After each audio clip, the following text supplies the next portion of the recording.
Hi dears, അസ്സലാമു അലൈക്കും. Welcome back to my YouTube channel. നമ്മൾ ഒരു അടിപൊളി മഷ്റൂം വെച്ചിട്ടൊരു റെസിപ്പിയാണ് കേട്ടോ. Mushroom with ketchup.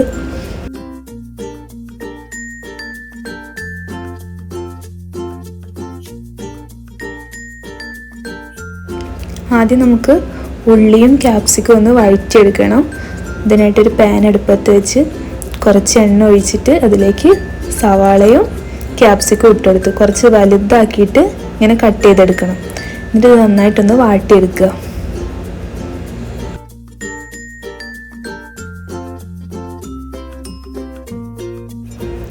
ഈ ഉള്ളി ക്യാപ്സിക്കം ഒന്ന് വാടി വന്നു കഴിഞ്ഞാൽ ഇതിലേക്ക് കുറച്ച് ഇഞ്ചിയും വെളുത്തുള്ളി പേസ്റ്റ് ഇട്ട് കൊടുക്കുക. അത് നന്നായിട്ടൊന്ന് വഴറ്റിയെടുക്കുക.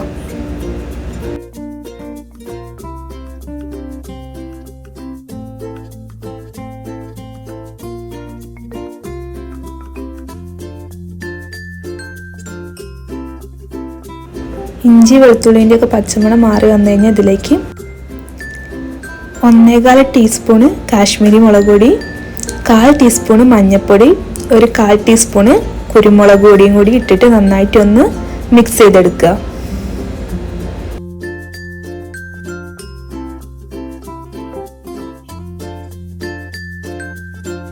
മസാലേൻ്റെ ഒരു പച്ചമണമൊക്കെ മാറി വന്നു കഴിഞ്ഞാൽ ഇതിലേക്ക് കഴുകി വൃത്തിയാക്കി കട്ട് ചെയ്ത് വെച്ചിട്ടുള്ള മഷ്റൂം ഇട്ടിട്ട് അതിലേക്ക് ആവശ്യത്തിന് ഉപ്പ് ഇട്ടിട്ട് നന്നായിട്ടൊന്ന് മിക്സ് ചെയ്ത് കൊടുക്കുക. അതിന് ശേഷം കുറച്ച് വെള്ളം ഒഴിച്ചിട്ട് ഇത് നന്നായിട്ട് അടച്ച് വെച്ചൊന്ന് വേവിച്ചെടുക്കുക. ഈ ഒരു റെസിപ്പി അടിപൊളി ടേസ്റ്റാണ് കേട്ടോ. നമുക്ക് നെയ്ച്ചോറിൻ്റെ ഒപ്പം അതേപോലെ തന്നെ ചപ്പാത്തി അങ്ങനെ കടികളുടെ ഒക്കെ ഒപ്പം കഴിക്കാനും ചോറിൻ്റെ ഒപ്പം കഴിക്കാനും ഒക്കെ നല്ല ടേസ്റ്റുള്ള ഒരു റെസിപ്പിയാണ് കേട്ടോ. നിങ്ങൾക്ക് എൻ്റെ വീഡിയോ ഇഷ്ടപ്പെടുകയാണെങ്കിൽ ലൈക്ക് ചെയ്യാനും ഷെയർ ചെയ്യാനും സബ്സ്ക്രൈബ് ചെയ്യാനും മറക്കരുത് കേട്ടോ.